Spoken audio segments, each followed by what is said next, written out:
My name is Natalie Hayes. I used to think I had escaped the past, until the man who once forced me into an abortion and accused me of cheating with my stepfather came back after 10 years. He stood at my mother's doorstep, coldly saying, "I know the girl is mine, and I'm here to take her back. But the truth is, I never gave birth to that child. I lost the baby after everything he put me through. Now he's returned, haunting my daughter as if she were the second chance he somehow deserved. If it were you, what would you do when the man who once discarded you now wants to take the family you spent a decade rebuilding?" Leave a comment below, hit like if this story made something inside you feel seen. And don't forget to subscribe for more real stories that deserve to be heard. Let me tell you what happened when I stopped being the victim and became the one who fought back. I met Logan in my senior year of college. He was a year ahead, majoring in psychology while I was studying elementary education. We met at a small seminar on emotional learning in schools, something I wasn't interested in at all until he stood up to speak. It wasn't what he said. I don't even remember the content, but his eyes, the calm way he answered questions, and that smile that seemed to slow the whole room down. He had my attention from that moment.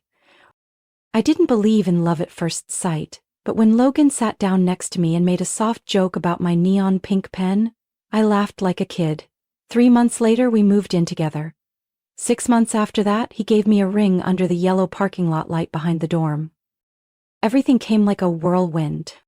I had always been the good daughter in my mother's eyes, punctual, proper, studying a stable major. But when I told her I was marrying a man she'd never met, after only a few months of dating, she froze. "Are you sure?" she asked, eyes avoiding mine. "I love him, Mom." "Loving someone is one thing. But do you even know who he is?" I snapped. For the first time, I talked back. I said she didn't understand, that I wasn't a child she could control anymore. I ignored her warnings. The wedding was small but warm, held at an old church in Salem. A few of my close friends from college came, but the rest were all from Logan's side. Especially one person, Angela Carter. She wore a moss green dress and stood close to Logan's mother the entire ceremony, wiping her tears again and again, though no one could quite tell why. It was only after that day I learned Angela wasn't just an ex, she was Logan's childhood neighbor, his first love, the one he nearly proposed to before I came into the picture. "She took care of my mom after the stroke," Logan told me when I asked. "Mom's really fond of her." "But that's all in the past. You don't have to worry."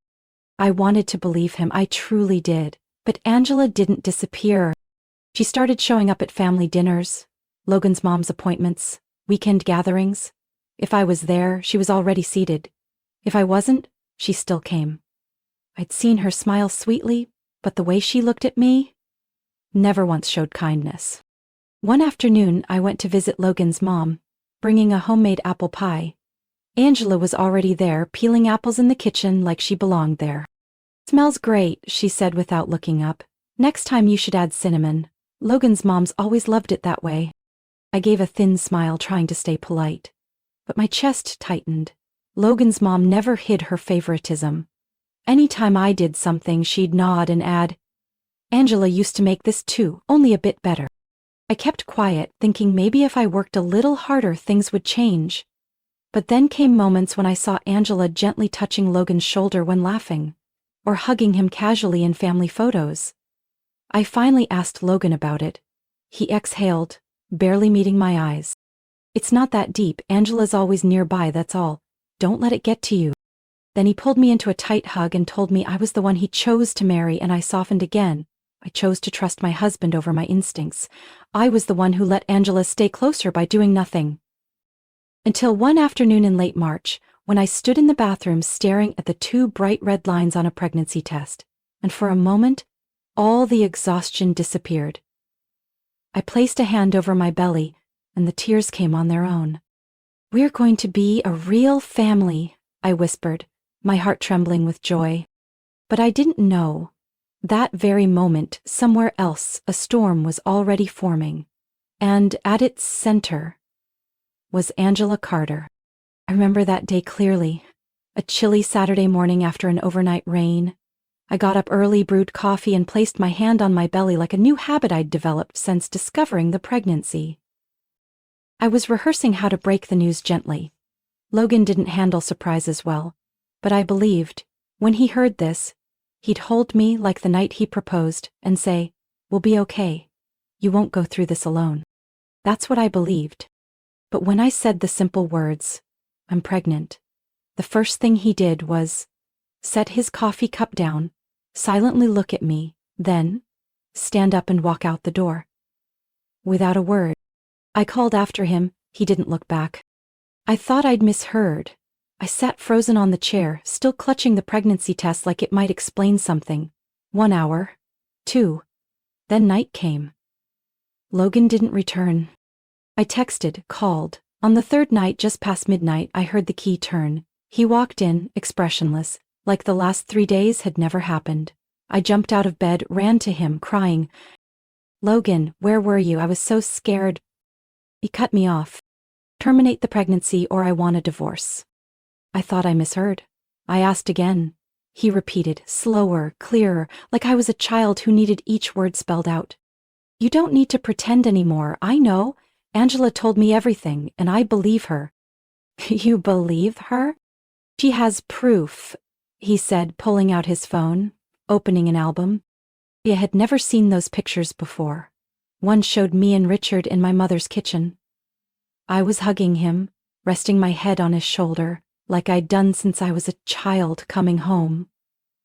Another photo, shot from a low, blurry, slanted angle, made it seem like something intimate was happening. But the most painful part was the video, a short 15-second clip from the night I told the family I was pregnant. "Congratulations," Richard's voice said in the clip. "Well, at least it'll have half my genes," he joked, like a family thing only we understood. I remembered that line. It was how he teased when I called the baby everyone's first grandchild. Because he'd always treated me like his own daughter. But when that sentence was ripped from its context and when people were already full of suspicion, what did truth even mean? "Logan, what are you thinking? You really believe I slept with my stepfather? You know me, you know him. How could you?" "You can't expect me not to think about it," he said, eyes red. "The way you hugged him, the way he looked at you. Angela said you were always really close with him when you lived at home. She said you used to give him a look that wasn't appropriate." I went numb, as if every cell in my body was crushed at once. I grabbed his arm. I spoke like I was begging. "You can't take Angela's word as truth. You've lived with me. You know who I am. I would never do something that disgusting. I'll take a DNA test any time. I'll prove it. I swear on everything." "I don't need proof," he snapped. "I don't want that child. No matter whose it is." That sentence felt like a blow that ripped something open inside me. I don't remember how I screamed. I only know I collapsed in our bedroom, arms wrapped around my stomach, whispering to the unborn child, "I'm sorry. I trusted the wrong man." 3 weeks later, I lost the baby. The doctor wrote in the medical file, "Severe psychological stress causing hormonal disruption." I didn't tell Logan. When the divorce papers came, I signed them without reading. We had no shared assets, no shared children, no legal ties. He never mentioned the DNA test again. I guess he felt like he'd escaped something filthy, and I was left with a hollow space nothing could ever fill. I moved. Cut ties with anyone connected to him. I thought that was the end. But it turned out that was only the first page of a much darker chapter. I left Oregon on a winter morning. The sky was gray, the wind bitter, and the city felt colder because of what I was leaving behind. I didn't take much, only a few suitcases, medical records, a discarded wedding ring, and a heart beyond repair. I chose a small coastal town in California, a place so unfamiliar no memory could follow me there, a place where I could walk without the fear of running into a familiar face, where I could quietly watch the sun dip into the sea without the past crashing in like waves. I rented a small house just a few blocks from the beach. No one knew who I was. No one asked why I always looked toward the horizon with eyes so heavy. At first, I barely spoke to anyone besides the grocery store owner nearby and the elderly librarian who always wore a red scarf. I read books, walked the beach each morning, and slowly relearned how to live, not like someone recovering, but like someone learning to exist for the very first time. I don't know how long I lived that way before, one rainy afternoon in February, I stepped into the cafe next to the elementary school and heard the laughter of a child from behind the order counter. "Daddy, I picked my cookie." I looked over. A little girl with bouncy brown curls and freckles across her cheeks held up a cookie like she'd found buried treasure. Beside her was a man in his 30s, shirt slightly wrinkled, eyes tired but gentle. He smiled, crouched down. "All right, but only after lunch. You promised the dentist." The girl scrunched her nose but nodded. I wasn't planning to get involved, but when I stepped up to the counter to pick up my coffee, the girl turned to me. "Do you know what my name is?" I laughed awkwardly. "No, I don't." "My name is Ivy, like the plant?" I smiled. "That's a beautiful name. Ivy always finds a way to grow, no matter where it is." She studied me for a moment, then said very seriously, "I like you. You smell like apple pie." The man behind her stepped forward, a bit embarrassed. "Sorry, she's very friendly." I shook my head. "It's fine. Ivy made this rainy day brighter." He smiled. "I'm Ben. We moved here a few months ago." I had no idea that short exchange would be the beginning of something much bigger. Ben and I kept running into each other, at the bookstore, the park, the grocery store. Sometimes it was a simple nod. Other times, small talk about the weather, gas prices, or nothing important. Ivy always started the conversations. She had this unstoppable energy, especially for someone like me whose heart was still trying to find a reason to keep beating. One day, I helped Ivy after she tripped at the playground. I sat her on a bench, gently cleaned the scrape on her knee with a wet wipe and bottled water from my bag. Ben ran over, breathless and worried, and froze when he saw me. "She saved me," Ivy announced proudly, like she'd won a medal. Ben let out a breath. "Thank you. I don't even know what to say." "I used to be a preschool teacher. Old instincts," I said. From that day on, we started talking more. Ben told me he was a structural engineer, had lived in San Diego and lost his wife to cancer when Ivy was 2. He moved here to give her a quieter life by the sea. I didn't share much about my past, only that I'd been through a rough marriage and was starting over. Time passed. Ben and I grew close, then closer. Not the intense, fiery kind of love, but something warm and slow, like autumn sunlight spilling through a window. I loved the way Ben always put Ivy first.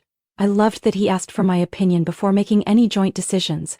And I loved Ivy. From the moment she held my hand and said, "You're the first grown-up besides my dad I want to read stories to." 1 year later, I officially adopted Ivy. We held a small ceremony with a few friends and a 2-tier cake that read, "Family is where the heart chooses to stay." The day I signed the adoption papers, Ivy stood beside me, her hand gripping mine, and whispered, "What do I call you now?" I knelt down, looked into her eyes. "Call me Mom, if you want to." Ivy didn't say a word. She hugged me tight, and I think, if anything can heal a shattered heart, it's that moment. I was folding laundry in the utility room when my phone buzzed with a strange email. The sender's name was a string of meaningless characters. The subject line simply read, "I'm sorry." I opened it, cautious but not expecting anything terrible. "Natalie, I know it's probably too late to write this, but I recently found out the truth. Angela lied to me. She admitted everything, the photos, the videos, the stories about you and Richard. They were all twisted. I was wrong. I want to see you. And I want to meet our child. Logan." I sank down beside the dryer. My hand, still holding Ivy's tiny t-shirt, began to shake. "Our child?" I hit reply without thinking. "She's not your child. I lost that baby. Please don't contact me again." I hit send.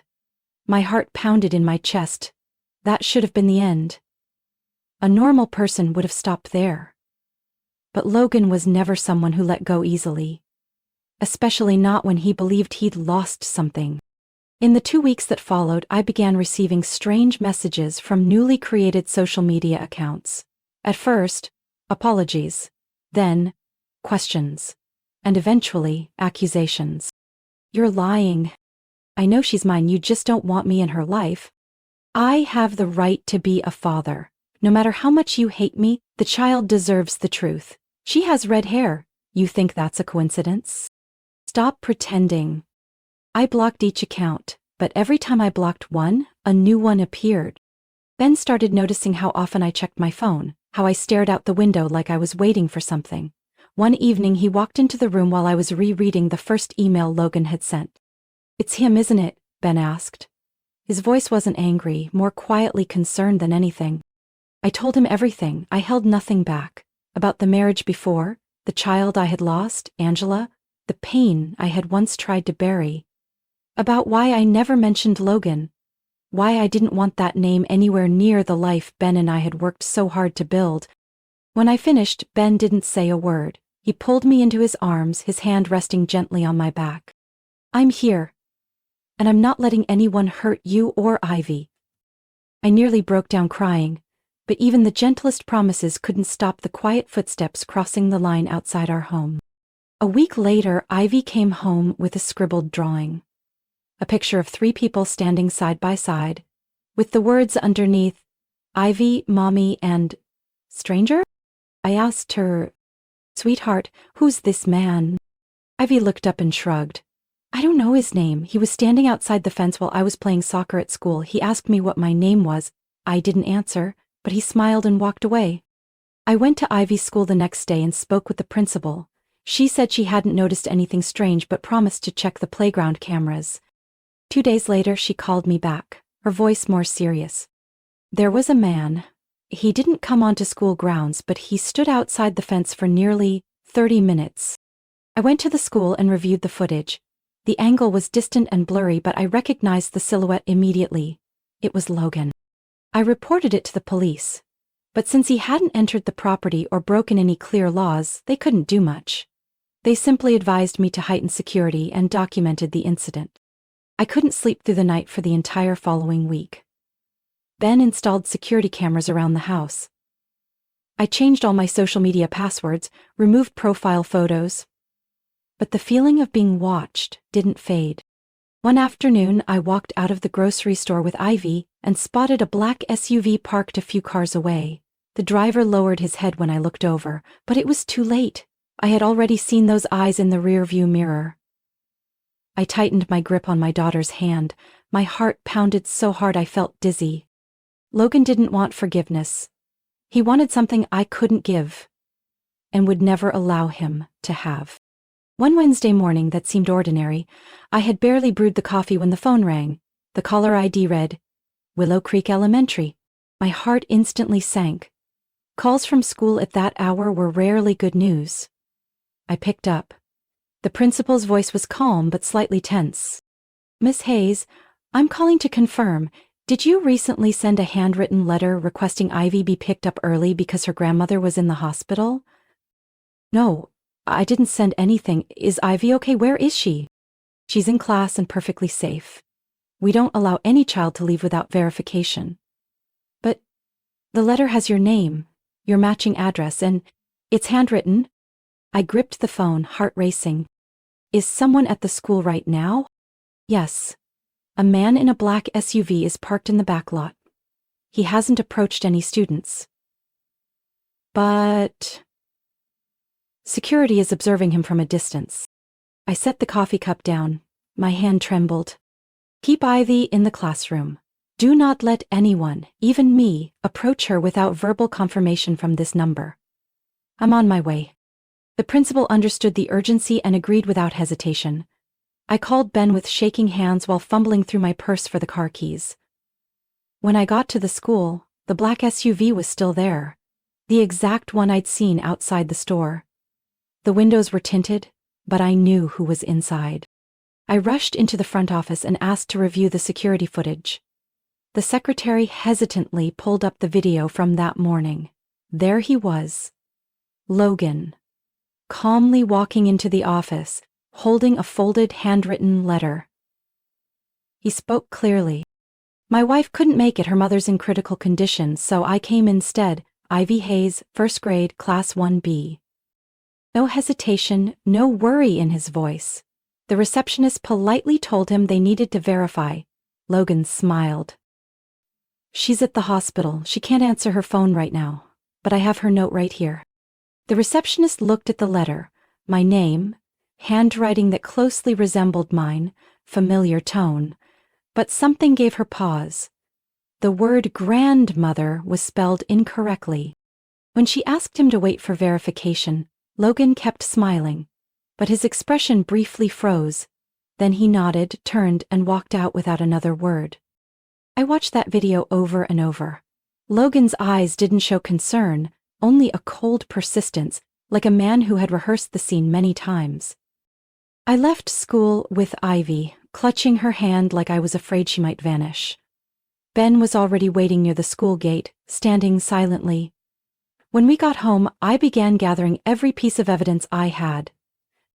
The anonymous emails, the messages from fake accounts, photos of Logan's car near our home, near the school, a copy of the handwritten letter left at the school security footage.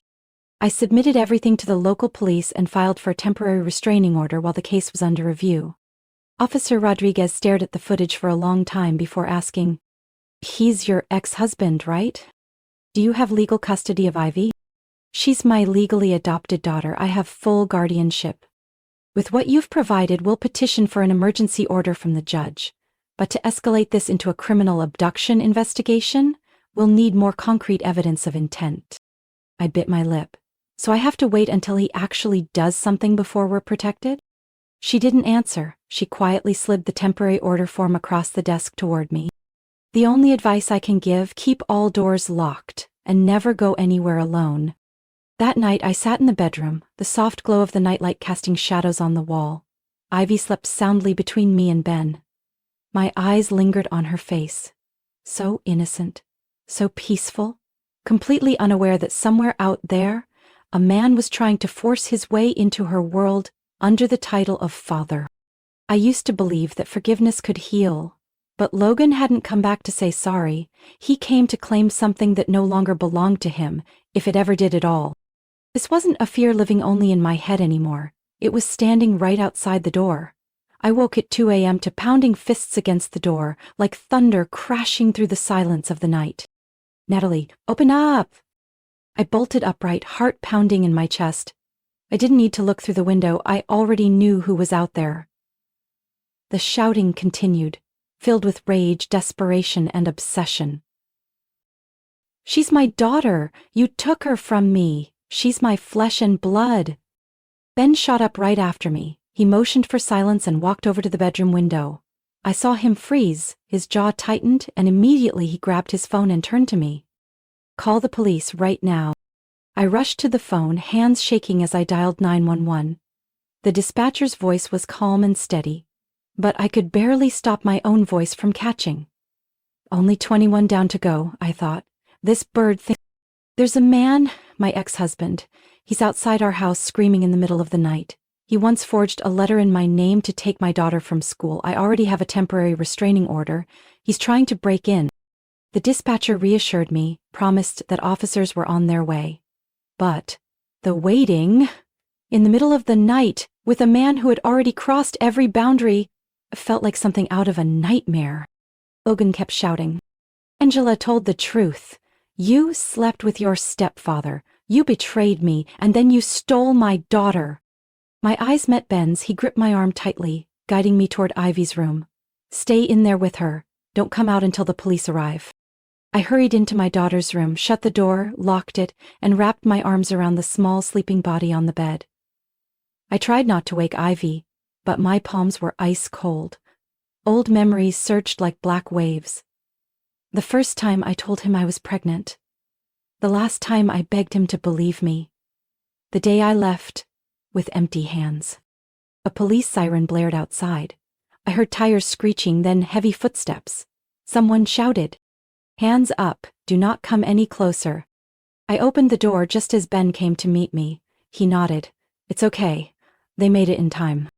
When I stepped onto the porch, Logan was being held back by 2 officers. He wasn't resisting, but his eyes, those eyes, were locked on me, as if I were the one who had done something wrong.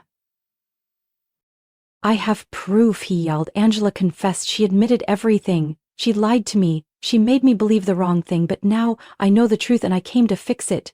I'm her father. I stayed quiet, met his gaze calmer than I expected. One of the officers turned to me and asked, Miss Hayes, did he leave anything? Letters, documents, anything at all? No. But he said he has proof? The officer nodded. He claims to have a handwritten letter from someone named Angela Carter. I frowned. She's the one who fabricated the whole story that made him think I cheated 10 years ago.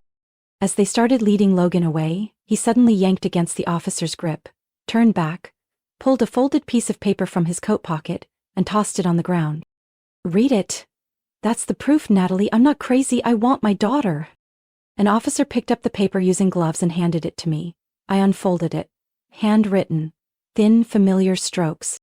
Logan, I can't hold this in anymore. I made it all up. Natalie didn't do anything wrong. I made up the story about her and her stepfather because I wanted to. The sentence stopped mid-line. The page had been torn. The last part was missing. I clutched the paper.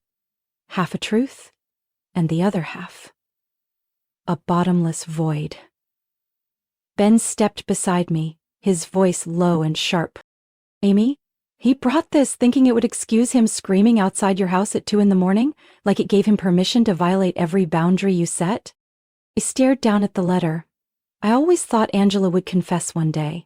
I never imagined it would happen like this. I didn't know when she wrote that letter to Logan. Before or after she lost control.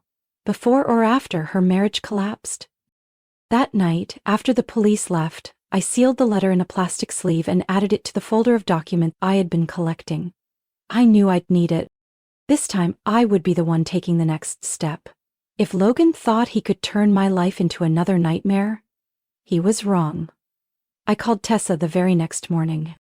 She was my best friend from college and now a custody and family dispute attorney in Sacramento. We hadn't seen much of each other since I moved to the coastal town, but I knew if anyone could help me uncover the truth behind all this, it was her. Do you still have Logan and Angela's old records? I asked over the phone, my voice trembling slightly.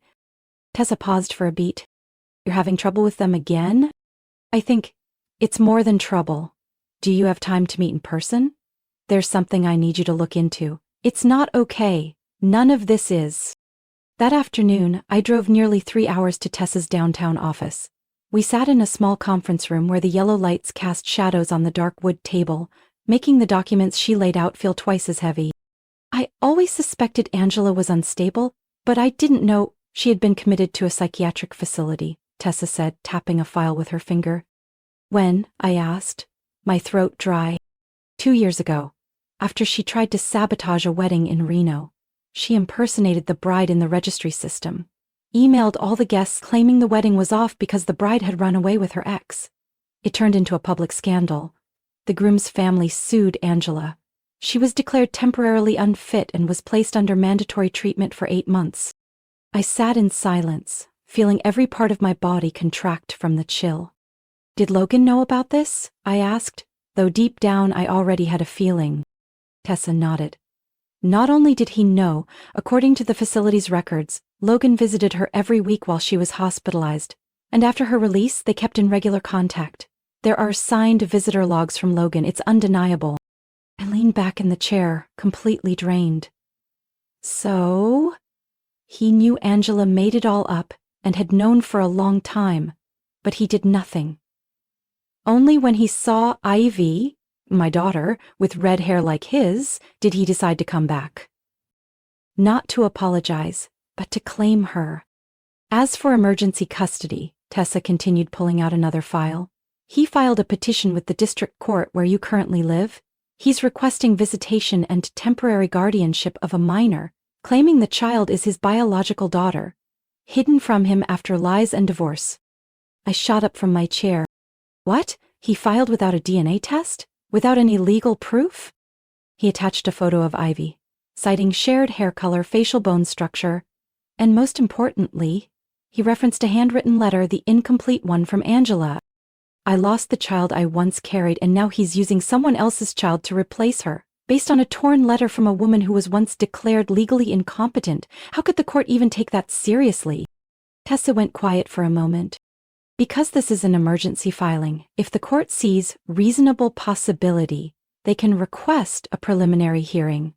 Luckily, your adoption paperwork is fully legal. I'll forward everything to the county's assigned attorney for response, but you need to be ready, because he's speeding things up.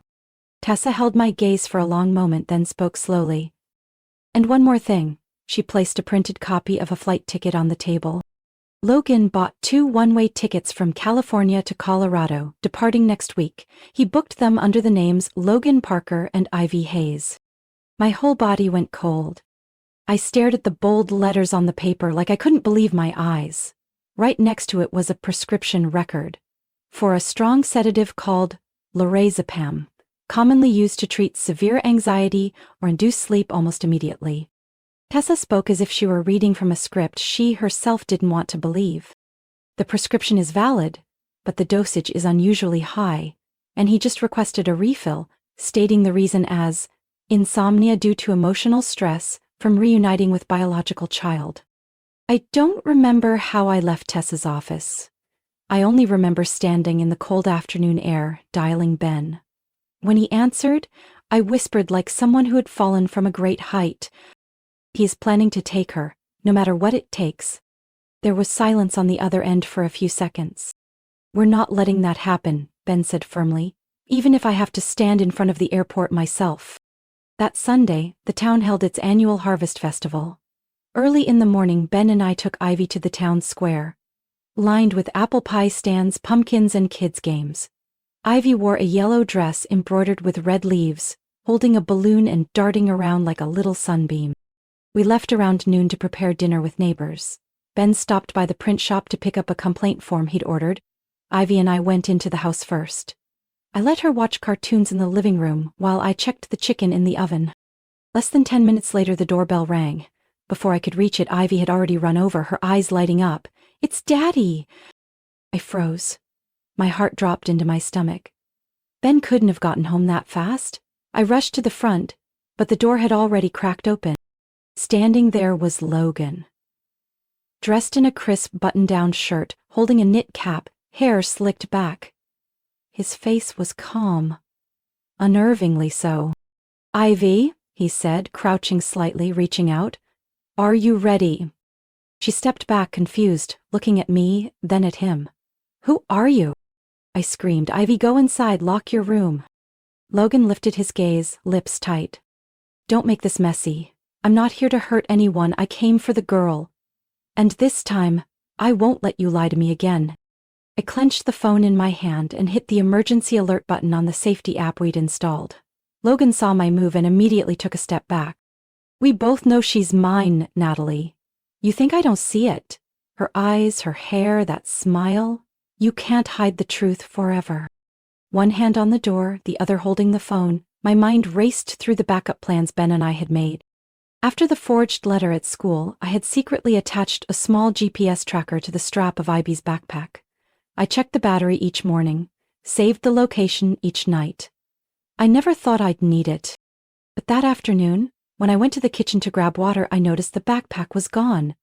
Ivy never took it out without an adult. I opened the tracking app. The signal was moving toward the city airport. I called Ben immediately. "She's gone. Her backpack too. The tracker's on Highway 14 heading toward the airport." Ben didn't say a word, just slammed the steering wheel and replied, "Send me the coordinates. I'm calling airport police directly." I don't remember what I wore or how I got into the car. I only remember the GPS app pinging every minute as the distance between me and Ivy grew. As I drove, my mind replayed every detail. The backpack she'd left on the couch, the cracked open door, her innocent voice saying "Daddy" with no hesitation, because Logan knew how to disguise himself perfectly. Police were already at the airport thanks to Ben's emergency report. I ran into the parking area just as Logan was being detained near his black SUV. Ivy was still in the car, locked inside but not yet taken. She was still in her festival dress, hugging her teddy bear tight. Her face was pale. When she saw me, she burst into tears. Mommy! I lunged toward the car, hands trembling as I pressed the unlock button. Officers kept Logan away while asking me to stay calm and confirm Ivy's identity. Once the door opened, I held Ivy so tight I couldn't speak. Logan, meanwhile, screamed like he was the victim. "She's my daughter. You don't understand, I have the birth certificate. I'm her biological father." One officer pulled a folder from his car. Inside were one-way flight tickets to Colorado, a forged birth certificate naming Logan as the father, and a bottle of strong sedatives, prescribed in Logan Parker's name. The officer met my eyes. "Your name isn't on any of these documents. He has no custody rights, and this clearly qualifies as attempted kidnapping. We'll take it from here." I held Ivy, never taking my eyes off Logan as they cuffed and led him away. His expression wasn't panicked anymore. It was cold, empty, almost like relief. And I realized this wasn't about Ivy. It was about controlling me again, using a child to do it. I never thought I'd find myself in a courtroom, not as defendant or plaintiff, but as a mother standing up to protect her child from someone who once shared my bed and dreams. On the witness stand, I laid out every fact, every piece of evidence, clearly, deliberately, as if each sentence was a stake I had to drive into the ground to rebuild the safety Logan tried to destroy. I submitted medical records from nearly 10 years ago, when I lost my first pregnancy at 13 weeks. The doctor had clearly documented the cause: severe hormonal decline due to acute psychological stress. I also presented Ivy's legal adoption file, fully completed 2 years ago, with state and court certification.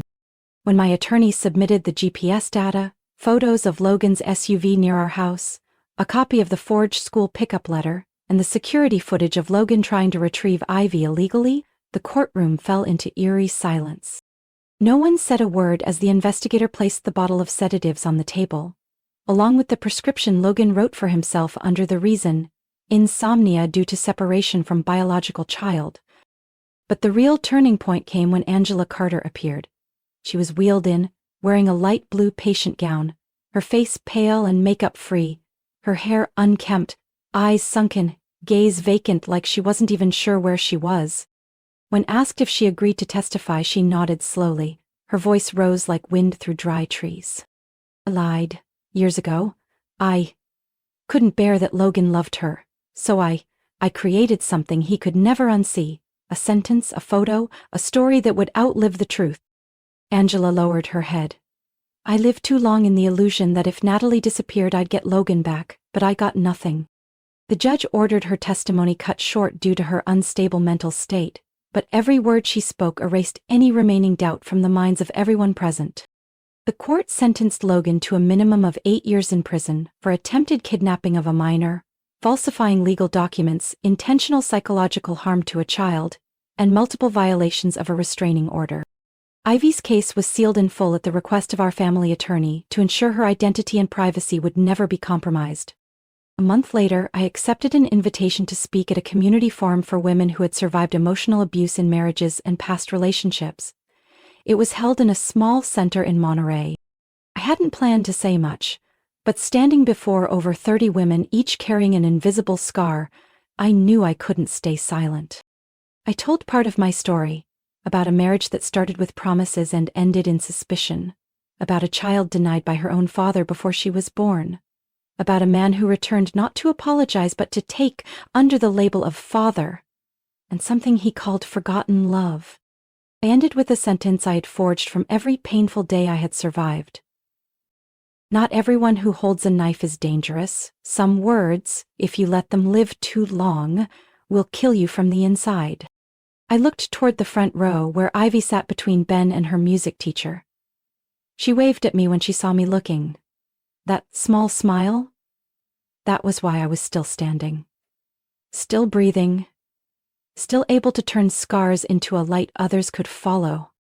Logan may have once been a part of my past, but from now on, he was nothing more than a shadow that would never touch the light I had chosen, for me and my daughter. Have you ever had to stand up for someone you love, even when no one believed you? I don't think my story is rare. Maybe the form is different. A former husband, a lying relative, or a relationship that made you lose yourself, but the feeling of being strangled by the past, I think many of us have known that. And what would you do if you were me, standing at the crossroads between forgiveness, fury, and a mother's instinct. Share your thoughts below, I want to hear from you. And maybe, just maybe, a piece of my story is echoing through your own. If stories like this resonate with you, don't forget to click subscribe and hit like to stay with us. We have more to tell you about women who walked through darkness, about family, loss, courage, and the many ways we all can find our way back to a place called home.